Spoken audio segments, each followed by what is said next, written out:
Jadi ketika kita sering atau mulai melihat orang lain dari sisi duniawinya, namanya duniawi yang lebih daripada kita, kemudian kita melihat itu dan itu menjadi FOMO-nya misalkan, jadi akhirnya dia nggak nyampe karena wah saya nggak bisa, terlalu jauh. Maka ketika dia sudah mulai melihat, maka ini merupakan langkah awal dia untuk mempersulit kebahagiaannya sendiri. Ya, dan kenapa saya bisa bicara seperti ini? Karena dalam Al-Quran Allah Subhanahu Wa Taala sudah memerintahkan nabinya. Allah sudah menyampaikan apa? Wala tamuddanna ainaika ila ma mata'na bihi azwajam minhum zahratal hayatid dunya. Dan kata Allah, wahai Muhammad, janganlah engkau mempergunakan pandanganmu untuk melihat kepada orang-orang yang kami berikan nikmat dari kehidupan dunia. Jadi Nabi SAW sudah disuruh ghaddul basar. Oh, ghaddul basar. Ghaddul basar bukan hanya dari aurat, tapi ghaddul basar dari keindahan duniawi yang dinikmati orang-orang kafir.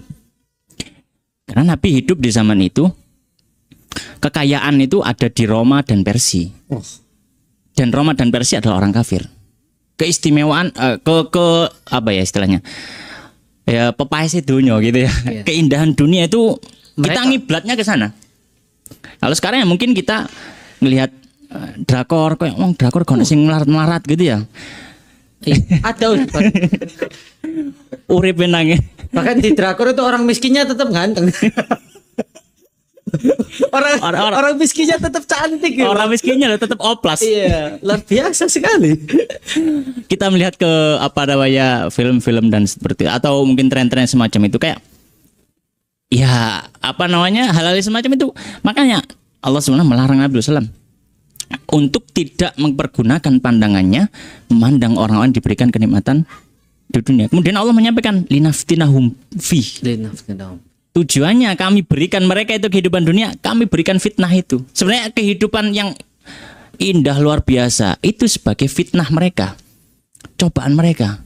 Ya, sehingga kalau misalkan dia orang kafir, maka dia merasa bahwanya saya hidup nyaman, hidup enak, saya kafir juga nggak menjadi saya miskin, saya kafir terbukti bahwanya kenikmatan juga saya rasakan, makanya tidak perlu ada yang saya takuti. Akhirnya dia hidup dalam apa namanya tipuan, gambaran semacam itu, dalam tipuan seperti itu. Kemudian ya akhirnya dia nggak ada kerentek sama sekali untuk bertobat.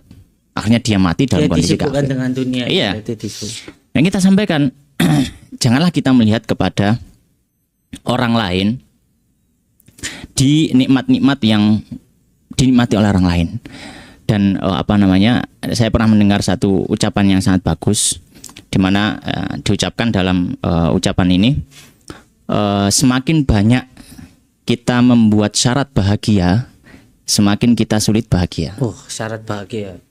Dan semakin kita mensederhanakan syarat bahagia, maka semakin mudah kita bahagia.